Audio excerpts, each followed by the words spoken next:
Hoje nós iniciamos uma nova série de mensagens aqui na igreja e nós vamos falar sobre cristianismo. Por que viver o cristianismo? Por que nós devemos viver o cristianismo? E serão 4 mensagens falando um pouquinho sobre esse assunto aos domingos à noite, e eu espero muito que Deus possa conduzir o nosso coração a compreendermos de fato aquilo que devemos compreender a respeito do cristianismo.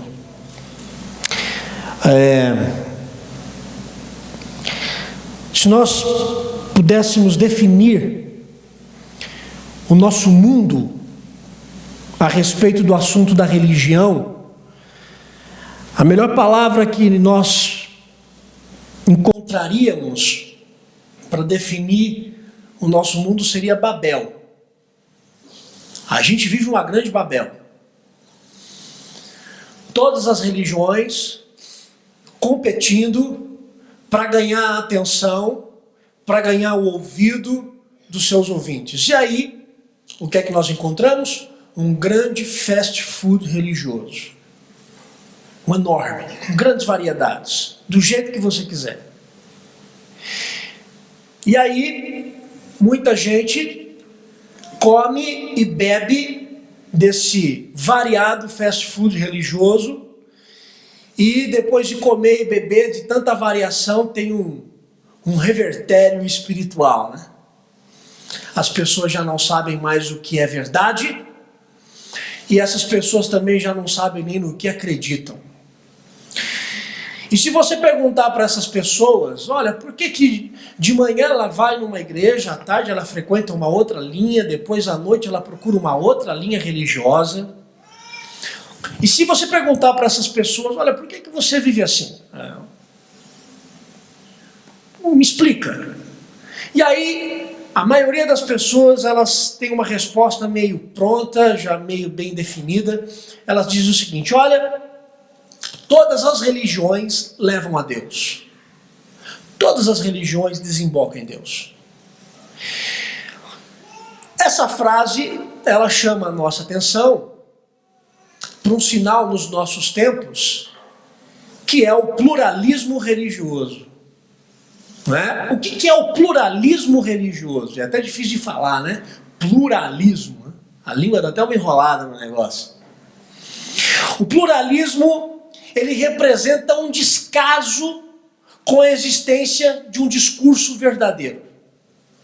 O pluralismo religioso, ele é um descaso com a verdade e com uma única verdade ou com a verdade absoluta.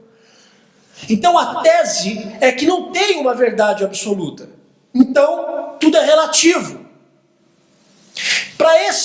Por que esse pluralismo afirma essa tese de que não tem uma verdade? Então ela promulga a igualdade de todas as religiões.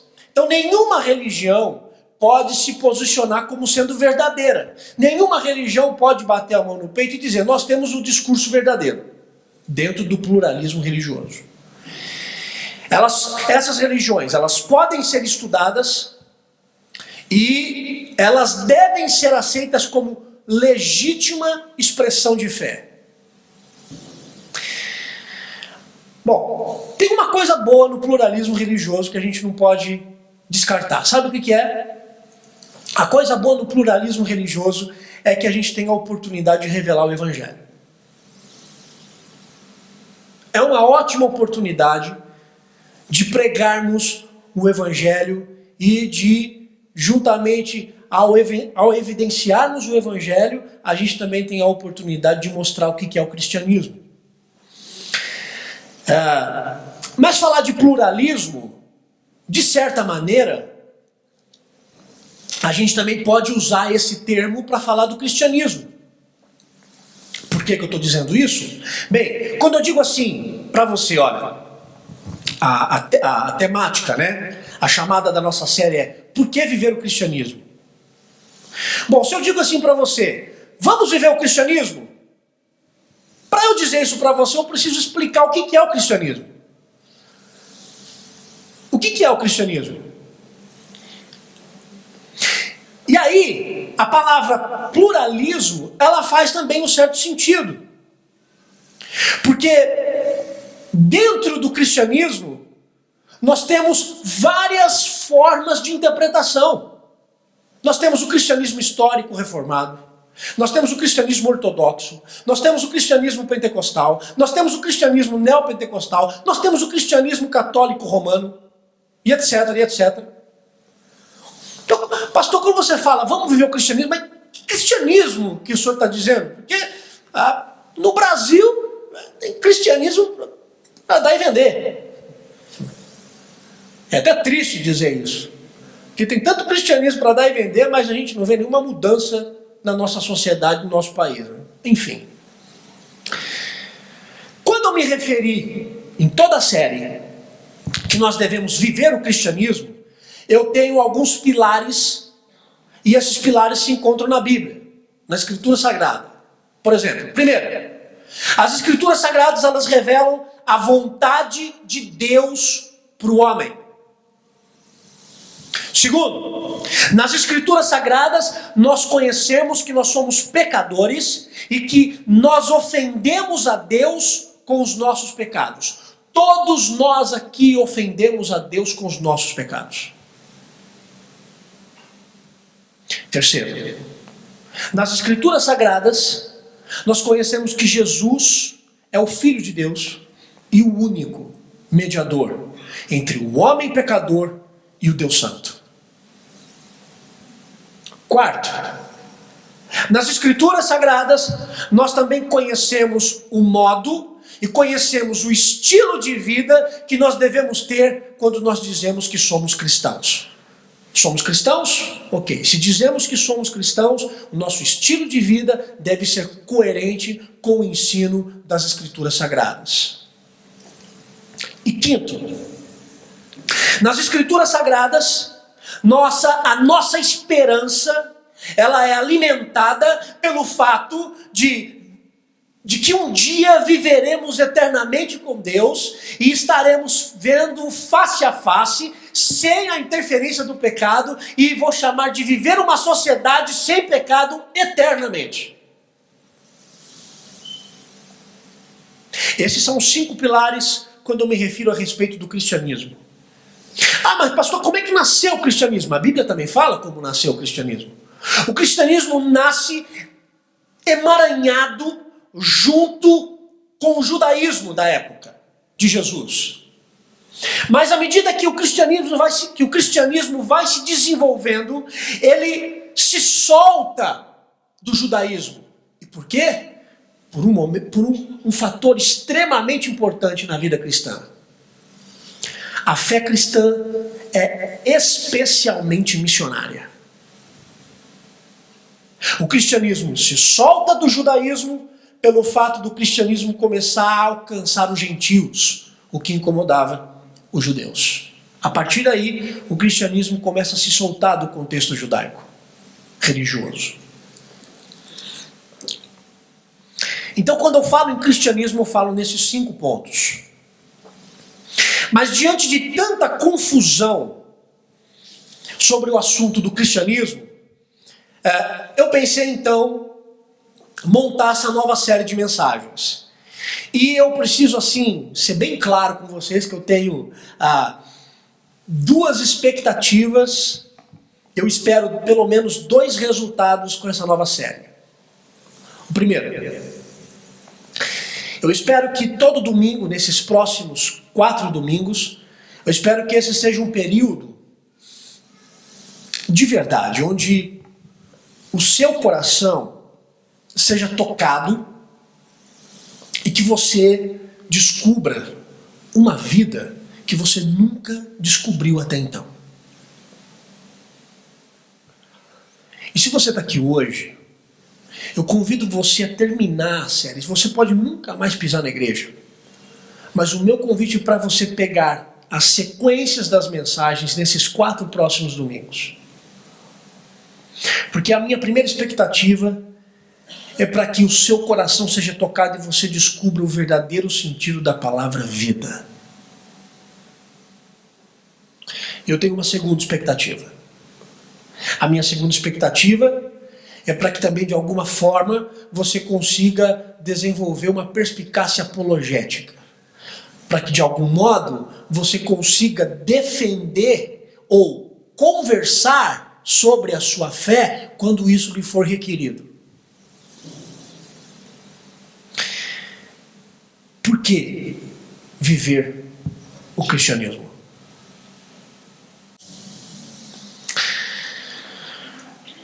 Abra sua Bíblia em João, capítulo 15.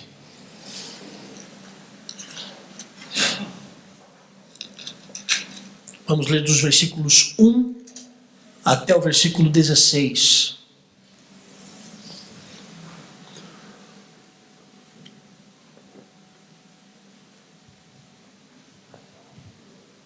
João, capítulo 15,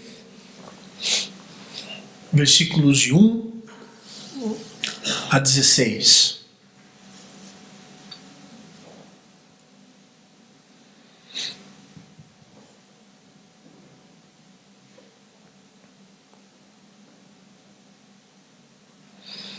Diz assim: eu sou a videira verdadeira, e o meu pai é o agricultor. Todo ramo que estando em mim não der fruto, ele o corta. E todo o que dá fruto ele limpa, para que produza ainda mais fruto. Vós já estáis limpos pela palavra que vos tenho falado. Permanecei em mim, e eu permanecerei em vós. Como não pode o ramo produzir fruto de si mesmo, se não permanecer na videira, assim nem vós o podeis dar, se não permanecerdes em mim. Eu sou a videira, vós sois o ramo. Quem permanece em mim e eu nele, esse dá muito fruto, porque sem mim nada podeis fazer. Se alguém não permanecer em mim, será lançado fora, à semelhança do ramo, e secará. E o apanham, lançam no fogo e o queimam. Se permanecerdes em mim, e as minhas palavras permanecerdes em vós, pedirei o que quiseres e vos será feito. E nisso é glorificado meu Pai, em que deis muito fruto, e assim vos tornareis meus discípulos. Como o Pai me amou, também eu vos amei. Permanecei no meu amor. Se guardardes os meus mandamentos, permanecereis no meu amor. Assim como também eu tenho guardado os mandamentos de meu Pai, e no seu amor permaneço.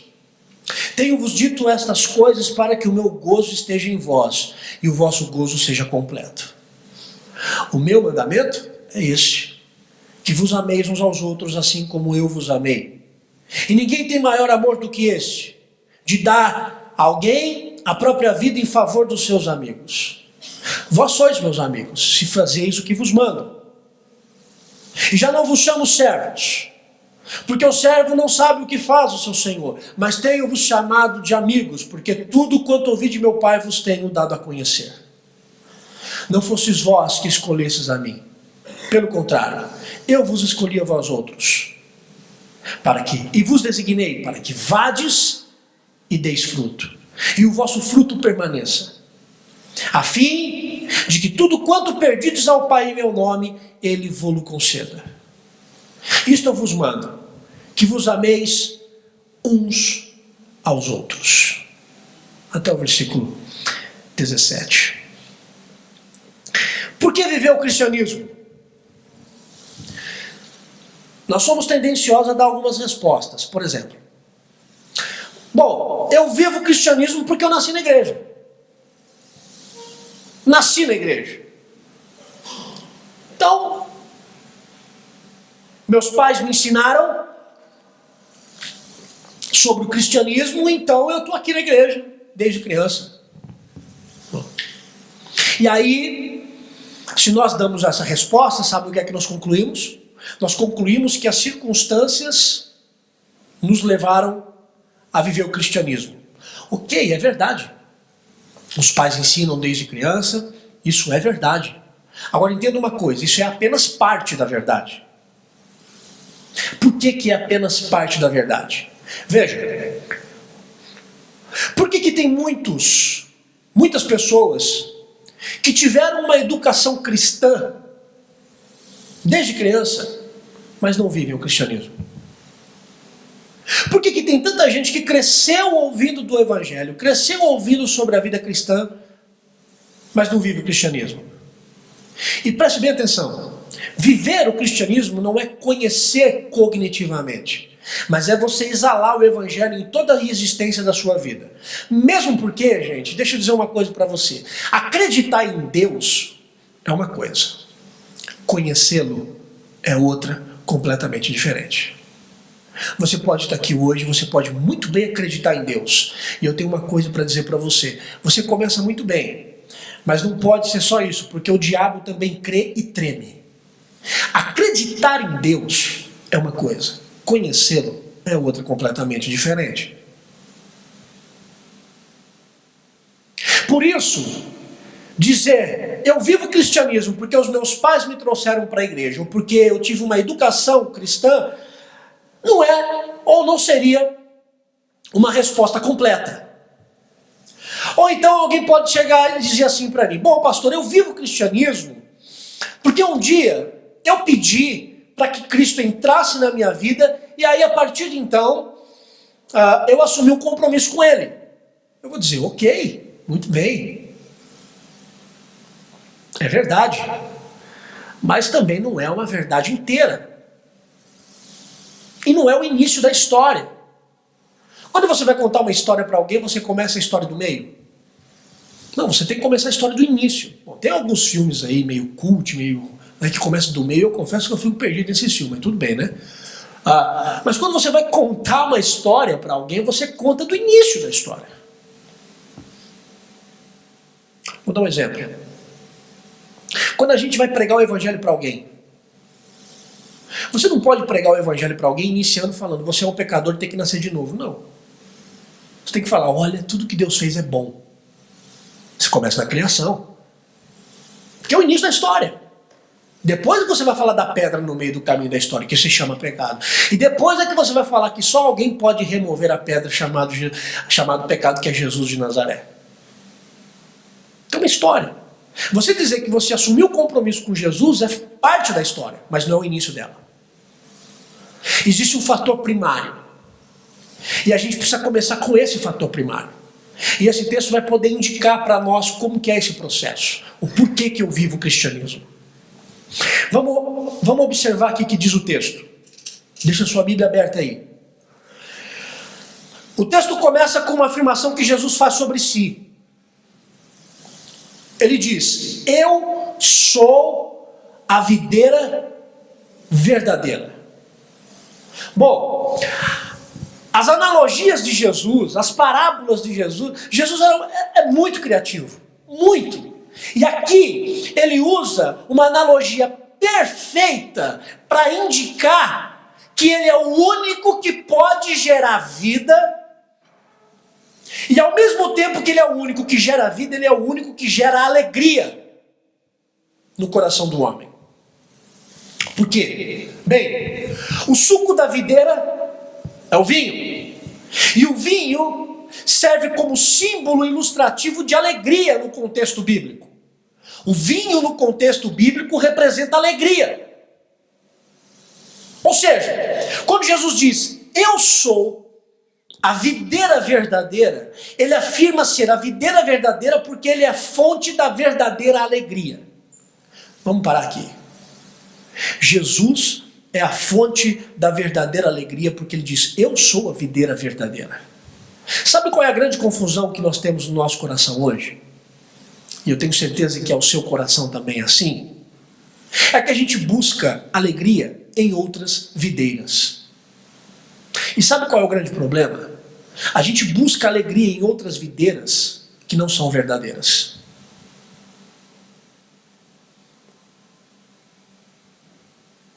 Já viu aquelas uvinhas maravilhosas? E quando você chega perto de plástico, de vidro. De vez em quando bota umas aqui na ceia, né?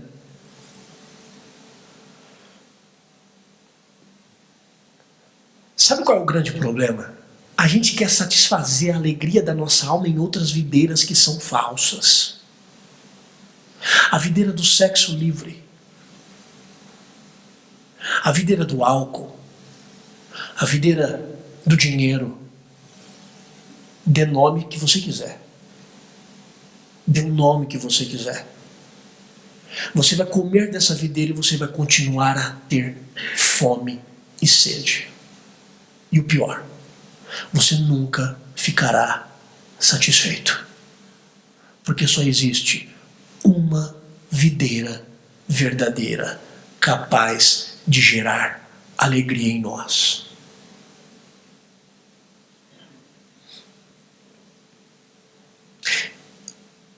O cristianismo, para iniciar a conversa então, o cristianismo é o desfrute da verdadeira alegria. Agora, que fique bem claro, uma alegria que não nos isenta das lutas. Essa alegria, portanto, ela não é um estado eufórico. Essa alegria não é um estado de viver sorrindo. Não. Essa alegria é uma fonte inesgotável que faz a gente caminhar, ainda que seja no vale da sombra da morte. Você pode estar sofrendo agora, sem alegria, porque você está bebendo da videira que é falsa. Se você estiver sofrendo na vida, você vai chorar, mas você pode ainda ter alegria no meio da sua dor, se você beber da videira verdadeira.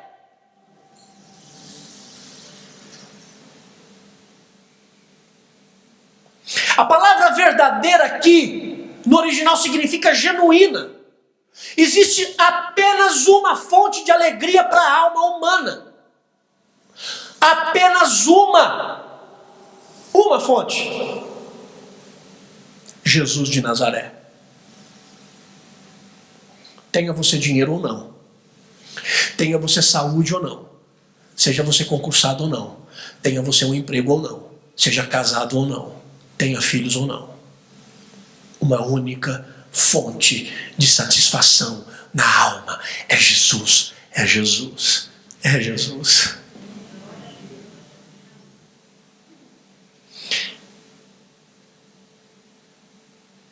E a descoberta, a jornada,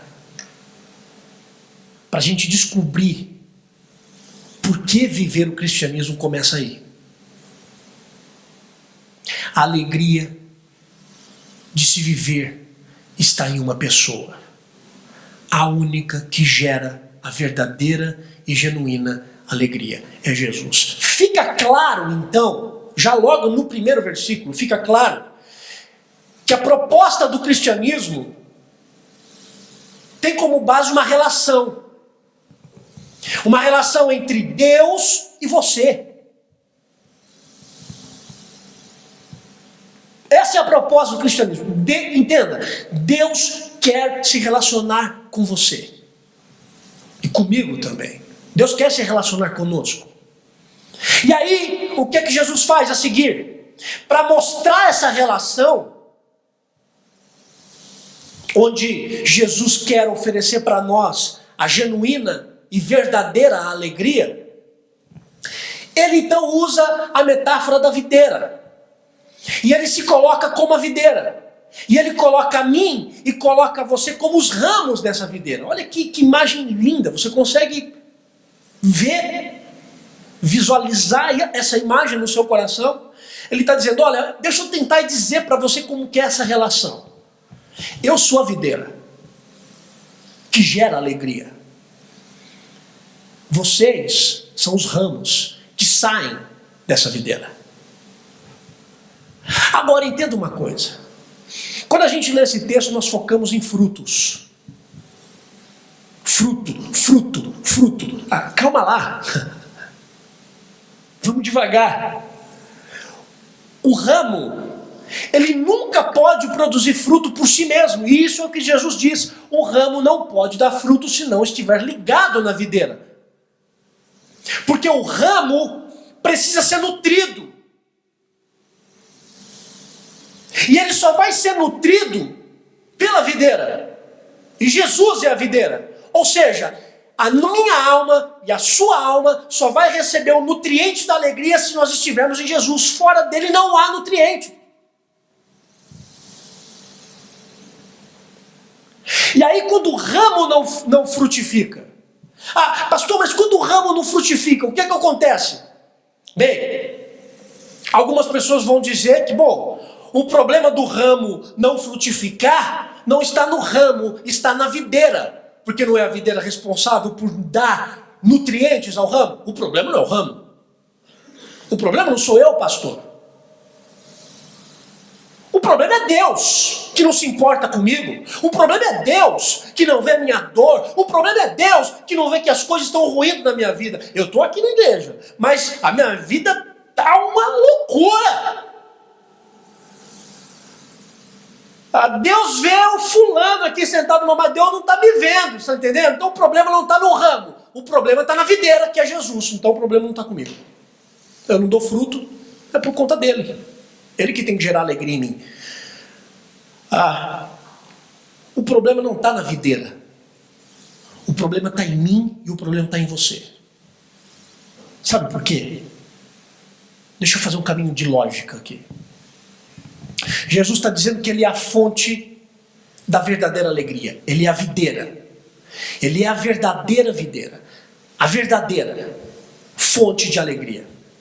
E aí em seguida, ele diz que se nós estivermos ligados nele, o homem dá, me acompanhe, fruto. Dá fruto. Se a falta de fruto é um problema da videira, então quem que está morrendo? Quem está morrendo? Se a falta de fruto é um problema da videira que traz os nutrientes para o ramo, quem é que está morrendo? Muito bem, a videira está morrendo. Se a videira está morrendo, logo Deus está morrendo. E se Deus está morrendo, logo ele não é Deus. E sabe por quê? Porque Deus não morre. Deus é e sempre será. O problema não é a videira, porque nem a morte venceu o Senhor Jesus.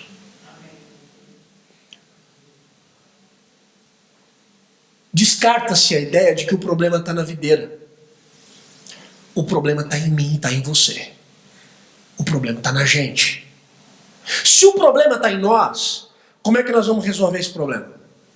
Outra coisa, está falando aí de fruto. Ok, que fruto que é esse que Jesus está falando que nós vamos dar na nossa vida se nós estivermos ligados no relacionamento profundo com Jesus?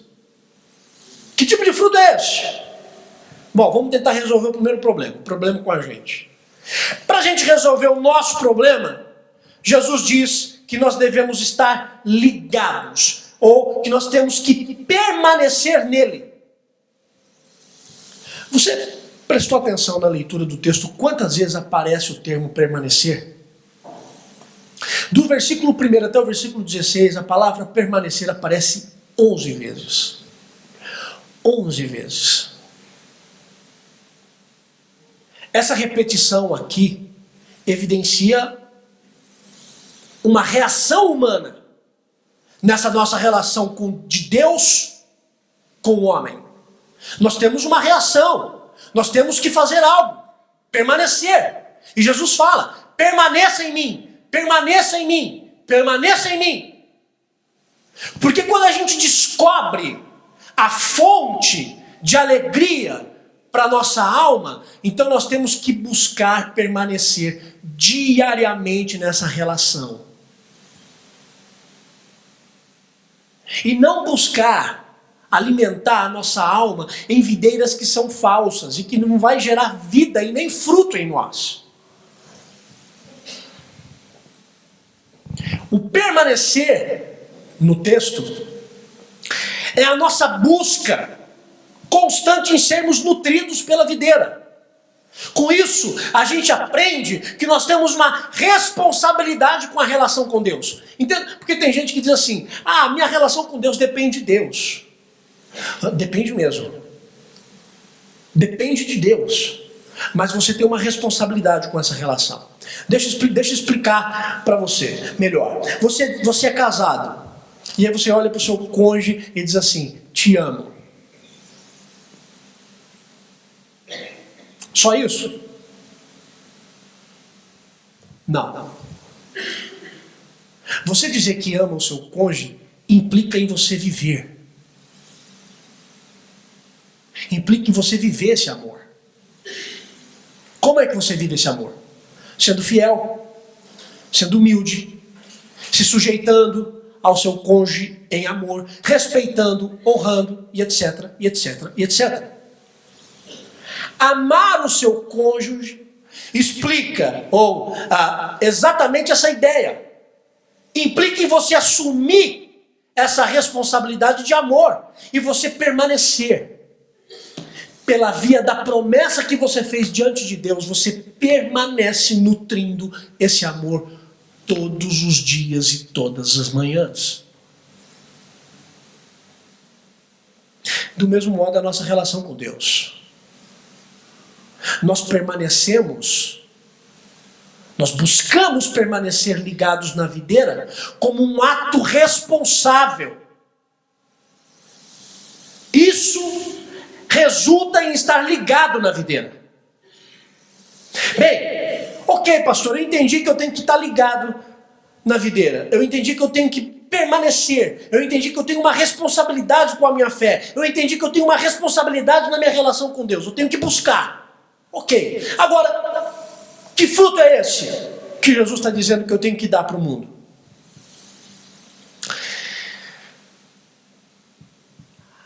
A alegria em Deus, por meio de Jesus, gera em nós o fruto do amor. Eu vou repetir.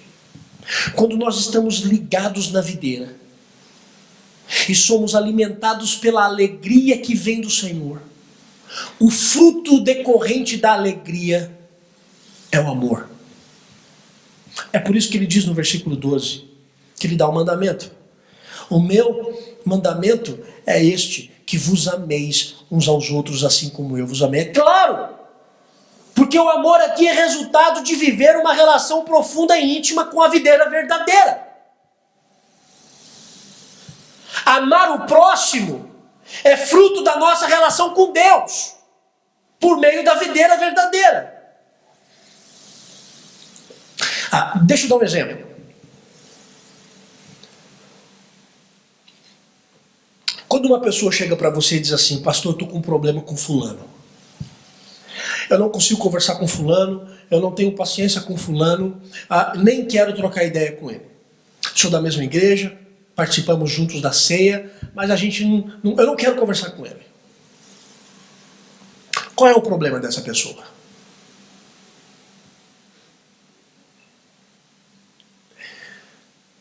O problema dessa pessoa é com esse outro irmão? Não. O problema dele é com Deus. Porque quando nós deixamos de amar quem está do nosso lado, é porque nós não estamos dando fruto como resultado de estarmos permanentemente ligados na videira. Se nós deixamos de amar, é porque o nosso problema é a ausência de Deus. E a ausência de se alegrar em Deus. Sabe o que é mais fantástico quando nós amamos uma pessoa? Quando nós amamos uma pessoa, o fruto não é para nós mesmos. A glória não é para nós. Olha o que diz o versículo 8. Nisso é glorificado meu Pai, em que deis muitos frutos, e assim vos tornareis meus discípulos. Se o fruto é o amor, e o Pai é glorificado com os muitos frutos que nós damos, logo Deus é glorificado quando nós amamos. E não tem outro jeito de sermos reconhecidos no mundo que somos seguidores de Jesus. O mundo vai dizer para nós que nós vivemos o cristianismo se nós de fato amarmos as pessoas. E quando eu estou falando amar, eu estou falando amar quem é diferente de você. Quando eu estou falando amar, eu estou falando em você amar quem pensa de um modo diferente de você. Quando eu estou falando em amar, eu estou falando em você olhar nos olhos de pessoas que creem em coisas completamente opostas às suas. E você é capaz de olhar para ela e dizer, eu amo essa pessoa. Eu não concordo com as suas teses, eu não concordo com as suas teorias, mas eu amo essa pessoa. Quando não há frutos, Jesus fala sobre cortar, né? Ou podar o ramo. Sim, ele corta, ele poda. Sabe por quê? Porque é a típica pessoa que quer viver o cristianismo sem manter um relacionamento íntimo com Deus. É a típica pessoa que quer viver com Deus, é a típica pessoa que quer viver o cristianismo sem manter essa relação constante com Deus, sem o fruto do amor. Não tem fruto. Sabe o que é isso? Sabe que tipo de relação é essa? Isso é religião. Isso é religião. Religião é você querer viver o cristianismo sem estar ligado na videira e não dar fruto de amor. É por isso que você vai encontrar gente que vive na igreja e que tem sérios problemas com a igreja, sérios problemas com as pessoas, mas não vive o fruto do amor porque não está ligado na videira, está ligado numa instituição. E eu quero dizer uma coisa para você, meu irmão. Quero dizer uma coisa para você que está aqui nessa noite. Instituição alguma e vai gerar alegria genuína na sua alma.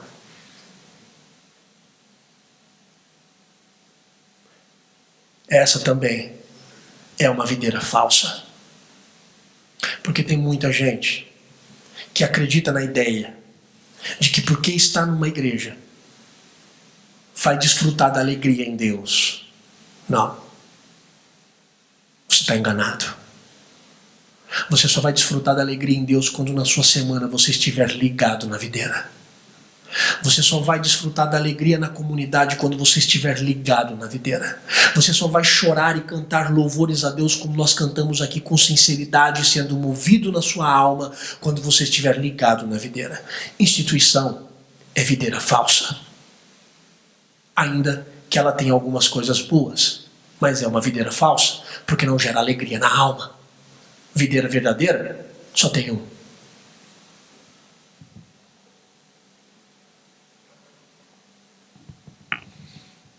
Querer viver o cristianismo porque você vem no culto ou porque você participa de algum ministério ou porque você crê na Bíblia, mas você não tem intimidade com Deus, você é um bom religioso. E essa não é a proposta oferecida por Deus. Portanto, se dissermos nessa noite que vivemos um cristianismo, mas vivemos um cristianismo sem termos satisfação em Deus, se nós vivemos um cristianismo sem termos alegria em Cristo, ou se nós vivemos o cristianismo sem permanecer,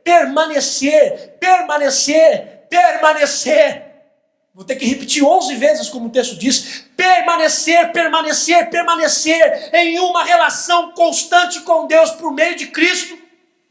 Se nós dizemos que vivemos o cristianismo, mas não permanecemos em Cristo nessa relação íntima, ou se nós dizemos, eu sou cristão, eu vivo o cristianismo, mas você não evidencia frutos de amor que glorifique a Deus, Você vive tudo na sua vida, menos o cristianismo verdadeiro.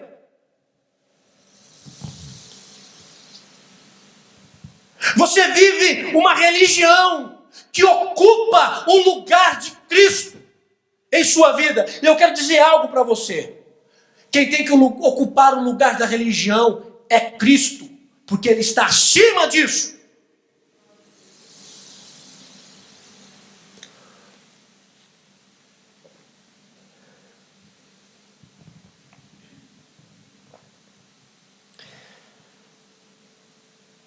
E aí eu penso e digo e defendo a ideia que cristianismo não é religião.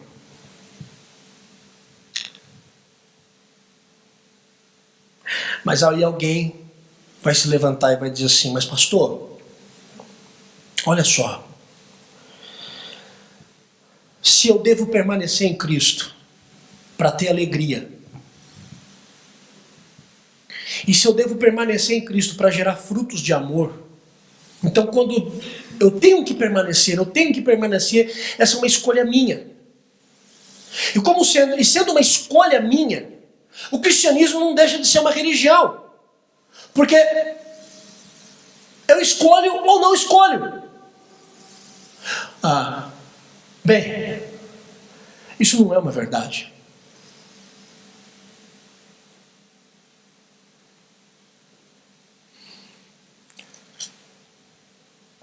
O versículo 16 diz: não fosseis vós que me escolhestes a mim. Pelo contrário, eu vos escolhi a vós outros e vos designei para que vades e deis fruto e o vosso fruto permaneça. Não fosseis vós que me escolhestes a mim. Pelo contrário, eu vos escolhi a vós outros. O versículo 16 nos mostra que o cristianismo não é uma escolha nossa. O cristianismo não é uma escolha pessoal. O cristianismo é uma escolha de Deus. Eu vou repetir, porque eu não quero que ninguém e nada tire a tua atenção do que eu vou dizer agora. E se tem alguém sagaz para tirar a sua atenção, você sabe quem é. Mas eu estou aqui em nome de Jesus de Nazaré. E eu quero dizer para você o que eu tenho para dizer agora, é extremamente importante para você entender.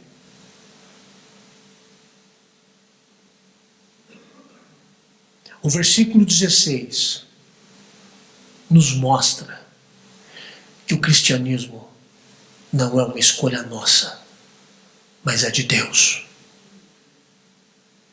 E aí é que está a base de tudo. Permanecer não é uma atitude primária minha. Eu permaneço em Deus como uma resposta ao que foi feito antes. Nós permanecemos porque nós fomos chamados para isso. Nós permanecemos porque Ele nos habilitou para que pudéssemos permanecer. E é nesse sentido, você que está aqui nessa noite, é nesse sentido que o cristianismo não é uma religião. Porque religião se escolhe. Cristianismo não é uma religião.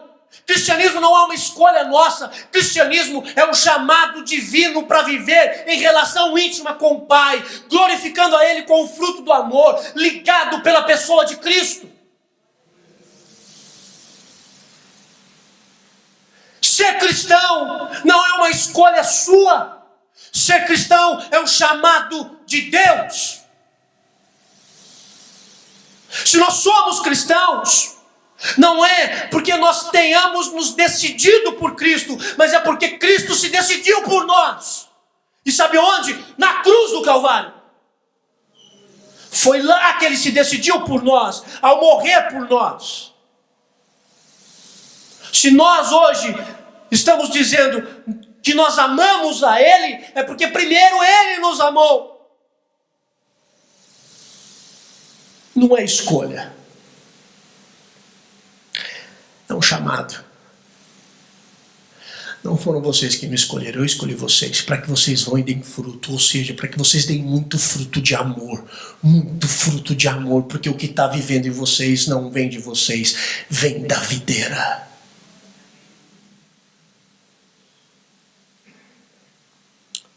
Então não tem como o cristão dizer que não ama. Está entendendo? Não tem como você dizer que você não consegue amar as pessoas. Se você estiver bebendo da seiva da videira verdadeira, o seu fruto vai ser amor.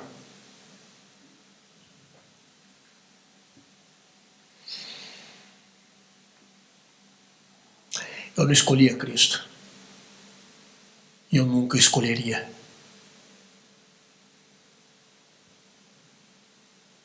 Nem você. Viver o cristianismo não é uma escolha nossa, é uma escolha dele, é um chamado divino. E hoje, sabe o que pode estar acontecendo aqui? Sabe o que pode estar acontecendo nesse exato momento?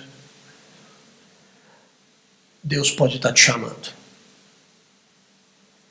Ou talvez você ainda não tenha percebido,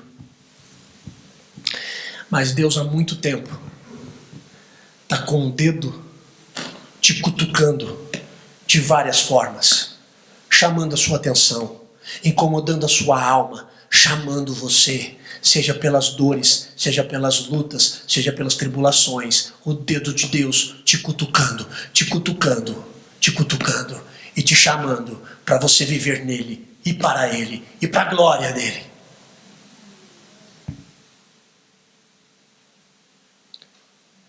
E eu tenho que te dizer mais uma outra coisa.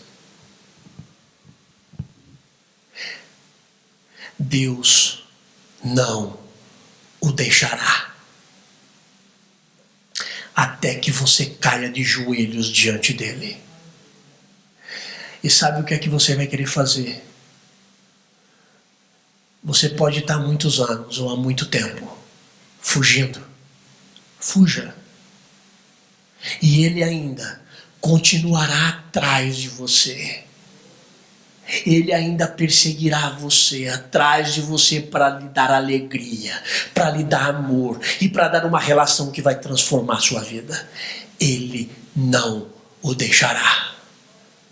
Você pode nunca mais pisar nessa igreja e domingo que vem você pode dizer: eu não vou voltar mais lá. Não é a igreja quem persegue você. Não sou eu que vou te perseguir.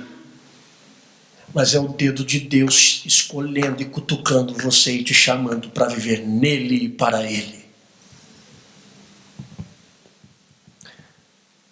Eu achei bacana o que John Stott disse no seu livro Por que Sou Cristão, a respeito da relação de Jesus com a nossa vida. John Stott diz que Jesus é o cão de caça do céu.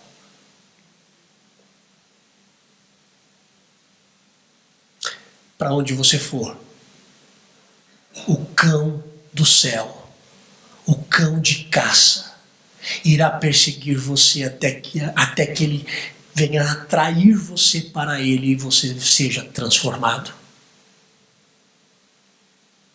Portanto, eu não conheço a sua história, não conheço a sua vida, aí nem você que está também nos vendo, ou que vai ver essa mensagem pela internet, eu não sei.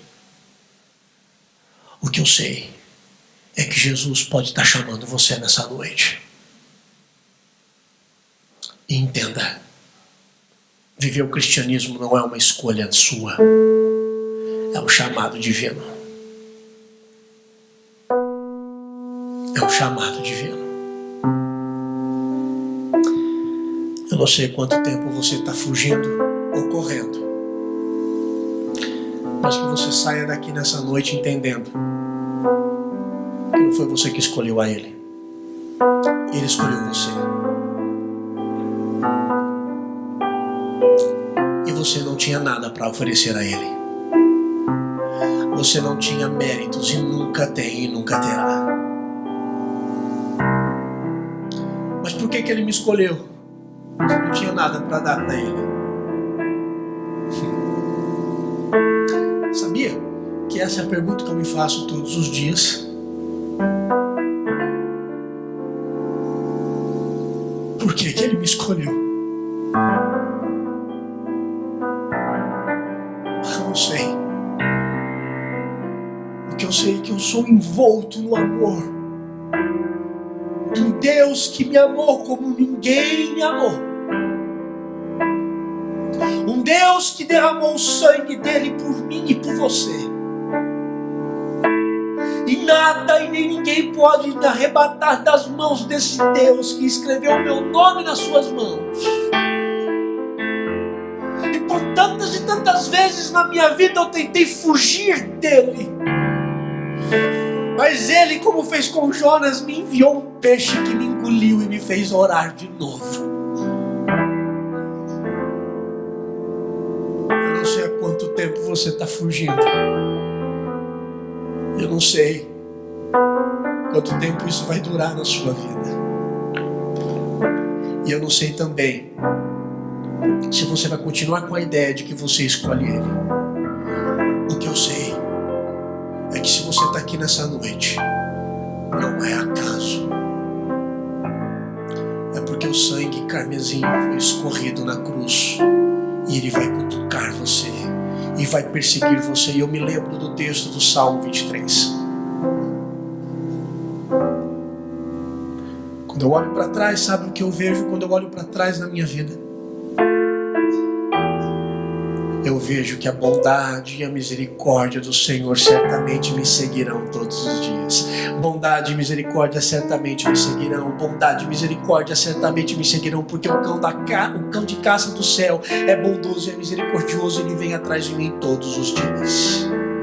E a bondade e a misericórdia do Senhor, que essa bondade e essa misericórdia persigam o seu coração esta semana, e que ele o encontre e que o seu coração seja transformado.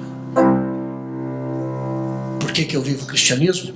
A primeira resposta: eu vivo porque ele me chamou para viver ligado na videira.